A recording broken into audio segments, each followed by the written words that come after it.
Everyone, welcome to the Rock Your Data, the online book club meet.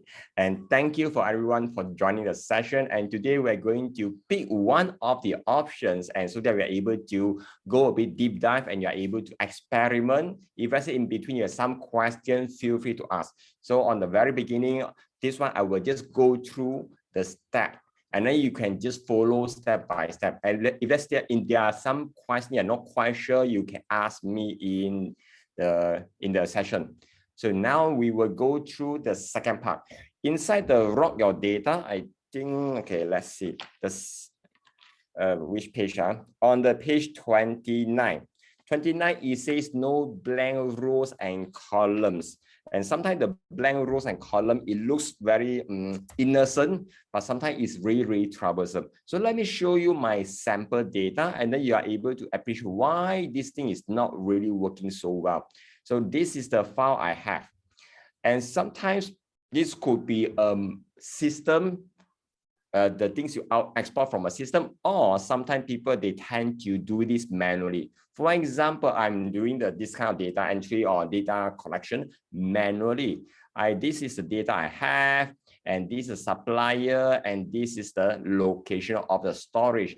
And maybe this is a second quarter, a different month on different data, a different product. So these are the different supplier, different location, and so on. And if I say I'm doing this one, it looks okay. Whenever I want to filter only those in the location with the HQ. If I want to do the filter, most likely I will go to data and turn on the filter. When I turn on the filter, you will notice this one, it only turn on one of them. The rest, they are not. The rest, they are not. So whenever I do this, I want to find those with a HQ, but you will notice it will only showing the first half. Whenever it has a blank row, it will just somehow breaks apart, because Excel will perceive individual data silo whenever there are blank rows and columns. So this is one of the common struggle. A second common struggle is if I want to do a sorting, I want to do sorting by the date. I will just go here, I will just do sorting A to Z. You'll notice it will only sort within the data. It doesn't sort the entire range. So it makes the thing very, very troublesome. So therefore, there are a few ways to work around. Today, we're going to learn how we're able to use Power Query to handle this kind of situation. So now I will just open a blank Excel file. Open a blank Excel file. Let me close my data file first. Okay, no changes. Go to the blank Excel file. And you will go to, let me go to get my data first. Okay, then you go to data, inside data ribbon, and we are going to import the data into this file. So we can go to the from file, from Excel workbook. Click on this one, and you will ask us, where is my Excel data file just now? So now I'm going to browse to the location. Where is the data? Okay, it looks like a little bit slower, so I need to pause certain synchronization. Okay, so let me go and go to my data. So this is a data file. So let me open the data file. And now it is about to load the data here. Because we are importing the Excel file, it will ask us which worksheet we would like to import. And this is the first thing we will need to decide. And let's wait for a while. And on the left side, you will see it will list out all the worksheet. Even though the worksheet is hidden, you still can see it from here. And there's one limitation about whenever we want to import the data inside Power Query. When the data file or the Excel file is password protected, this one has a lot of limitation because it will prevent this one from loading. And if I say there's a lot of things is worksheet protected still okay, password protected for the entire file, it will be having a challenge. So therefore, there are a few ways to work around. So now I don't want to dive into that kind of details. As long as to keep it simple, no password protection. So now I can see all my worksheet here. Currently there's only one. I will just need to click on that worksheet. Just click on that worksheet and you will show how the data looks like on the right side. Inside here, you notice there are a lot of now. Now inside Power Query, it is equivalent to blank in Excel. Now means equivalent to blank in Excel. So now we know, okay, this is how the data looks like. It's okay. And I want to do further processing or so-called transformation. Let's click on the button between load and cancel. So here, you will see the wording is called transform data. Different version, the wording might have slightly different. Just observe is between load and cancel, just between two of them. And last time it has something called edit, load, and transform. It may change in the future. So just recognize they are between the load and cancel. That's all. And now I want to click on transform data. And inside transform data, and let it load forward, and it will bring us to a place called Power Query Editor, like this one. Okay, where's the things? Yeah, Power Query Editor. Inside Power Query Editor, it will show how the things looks like. Let me run through what are the things we can do inside here. On the left side, it shows which Power Query we are working at this present moment. On the right side, it shows what are the steps we have performed in the data. Then on the middle, it will show how the data looks like at this particular selected step. So that means if let's say I want to perform multiple steps, I want to see how the data looks like, you just need to click on the respective applied steps. So these are the things you can do. Just in case if I make some mistakes, I want to undo, just go here and click on the X. X means remove the step. And unfortunately, there's nothing called redo. So after undo, remove the step, it's gone for good, and you need to redo the step again. Okay. So let's see the first part. So there are a few things inside here, and you notice there are blank columns in between them. There are blank columns and there are blank rows. And I have a specific blank columns. Instead of deleting, we want to delete the column. There are a few ways. Let me show you the first method. First method. Just go to the column. Maybe this is column number 4. So let me zoom in a little bit. Right click. Inside right click, you will see there's an option called remove column. Or if let's say you want to maintain the column you have selected, you can choose to remove other columns. In our station, I want to choose remove column. Click on that. And let me zoom out. And you will notice there's a column 6 also is a blank. So I want to remove as well. Prior to that, just observe, we have just added one more step because of the action just now, remove a column number 4. So it says remove column. So now I want to add one more. And I want to remove one more column. Right click here, and I want to choose remove. And you'll notice it will only show single step because two of them, they are having the same action. So if let's say I perform something similar action, Power Query will be able to merge them together inside one single step. So this is the things we have done for removing the column. Okay, so removing column. So far, okay? Okay, can I? And let me remove this part. Let me remove this part. Remove the last step. That was the first step, first option. Second option, to remove the column, we can use this option. Let's go to home. Inside home, you will see that the option says choose columns. Inside choose column, you can choose the columns that you want to keep only, and it will remove the remaining. So it will be very, very useful if you are having a lot of columns you want to keep or you want to remove. So now from here, I can easily untick column number 4, untick column number 6. And once I'm done, I can just go here and let's see. Okay, go here and click on the OK. Click on the OK. And you will notice the step, it says remove other columns. Just now, the step, it was called remove columns. So therefore, it has a slight different behavior. So now we just keep it simple. I'll keep it simple. Ultimately, it just remove the column we don't want. So now we have gotten something like this one. Okay. So now it's almost done. There's one more thing I want to remove. There are a lot of blank rows here. I want to remove them. Normally in Excel, we need to select them one by one. Inside Power Query, to remove the rows that we don't want is just by filtering. Just like how we filter data in Excel, we just filter and it will take out those items. We can filter by one of the columns, or we can something called remove blanks. Let me show you two methods. Yeah. First method is I go to one of the column, turn on, click the filter. You will see it has a bunch of data here. Just unclick or just clear off the null. And the null here is inside the bracket. That means this is a blank equivalent in Excel. So I just click this one and press OK. And let me zoom out. You'll notice all the nulls individual row, they are gone. And on the right side, the filter, it says filter rows. So this is a step using filter to remove the blank rows.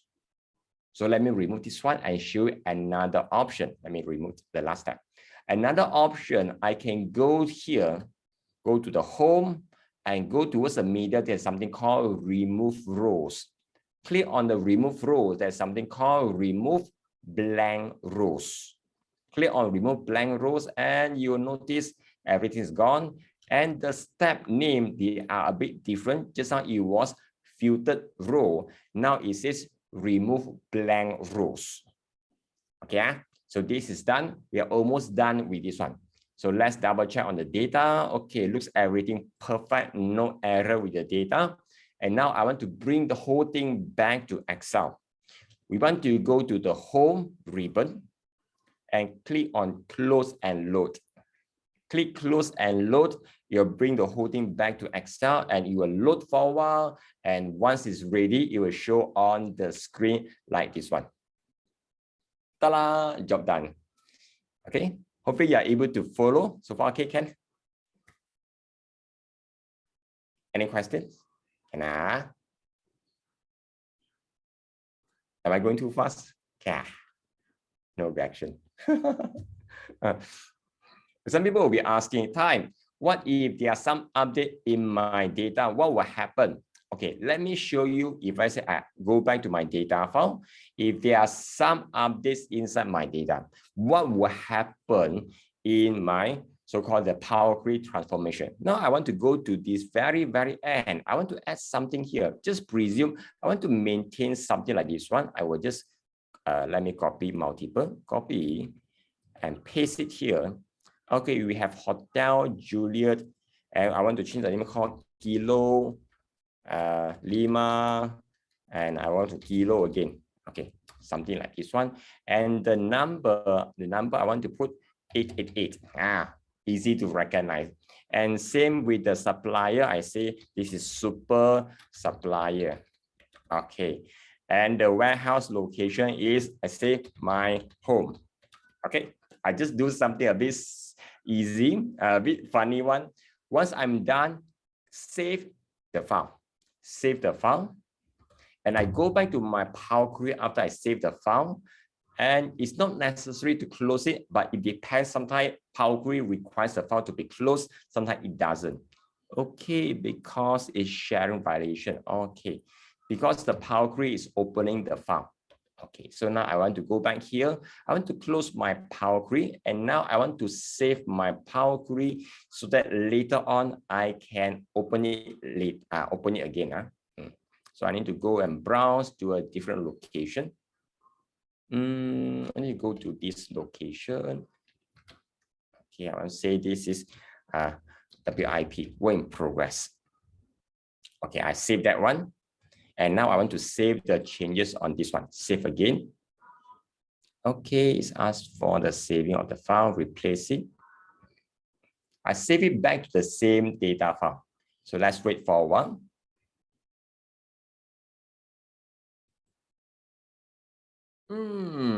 Sharing violation, not sure what's happening. Okay. Extension doesn't match. Okay, never mind. Let's see this one. I see this is version 2. Okay, once it's done, close this. Whenever there's something called sharing violation, that means because of my OneDrive is still synchronizing behind the scene. And at the same time, if let's say we open the file, a certain file, they'll be locking each other. Locking means another program cannot change it. So now I have done some changes and I want just to make just to double check again. Let's open the file just to double check. It has saved the changes. Yep, I have it here. Good. And I want to remove the previous file. Okay, sharing violation. Okay, oh, I know why. Because the Excel file is still open. Let me close my Excel file now, should be better. Okay, okay. Am I? So now I realize there are some hiccup inside here. Just in case, if this thing happened, let me open my file again. Just presume my data file has changed from just now the initial version and it becomes the version 2. I want to do some changes on my location of the source file. So therefore, I will go to data, then go to queries and connection. Here, you click this one, there is another panel. It will show on the right side. So let's forward. Not sure why it's a bit slow in my computer today. Okay. Then inside here, you will see there's something called data. It says external data connection has been disabled because this one is request external data. Power Query in Excel context is considered as external data. So now whenever I double click, you attempt to open it and you ask me to enable the external data. So I want to say okay, and you brings us back to Power Query. Let's wait for a while. So this is the Power Query editor.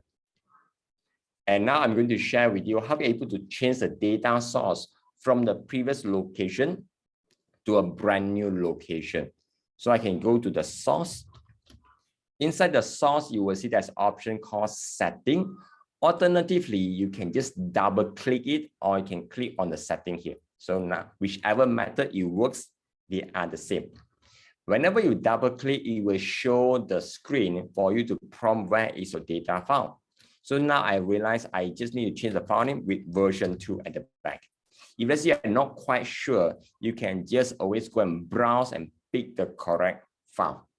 Okay, and whenever you pick, make sure your worksheet name, they are the same. Power Query, everything goes by the name.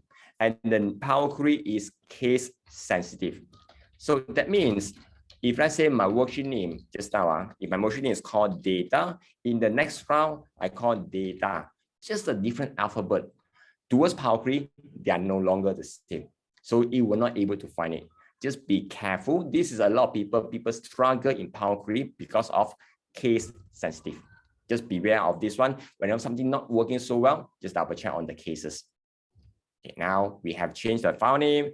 I press OK, and you will load for a while and you will see the changes. Okay, no changes because everything is the same. Click on navigation, click on next step. You will show all this how the things looks like after changing to a different worksheet. Promote header, change type, remove other columns and remove blanks. They are the same. And I just changed the source. And in order to bring the changes back to Excel, I want to close and load. Click close and load and back to Excel. You load for a while. And just now it was 25 rows. Now it is 28. So you have new data. Let's go towards very end. Yep, I have a new data here. Yeah, this is the 888 super supplier and the storage is in my home. Yeah, hope this one gives you some idea how we are able to do clean up the data from just now the step. Okay, let me show you the before and after. Just now the data, the original data has a lot of blanks, column, and also blank rows. So the blank rows, they are not consistent. The blank columns, they are always in D and F. So this is a way we are able to do it. And if let's say you have a lot of different challenges, for example, there's one special challenge. The number of blank columns, they are not consistent. Blank columns, they are not consistent. So that means the position, they are not consistent. It could be in the column D, it could be in column C, it could be in column D. There could be any other places. So that one will require a different way of working. If you have that kind of situation, let me know so that I'm able to show you how you are able to handle those kind of situations using Power Grid in the next session. So hopefully this one gives you some idea. And yep, so this is the whole intention of using the book club meet, and you're able to learn something together. Yeah, our session will be ends here, and take care everyone, and hope to see you in the next session. Take care everyone.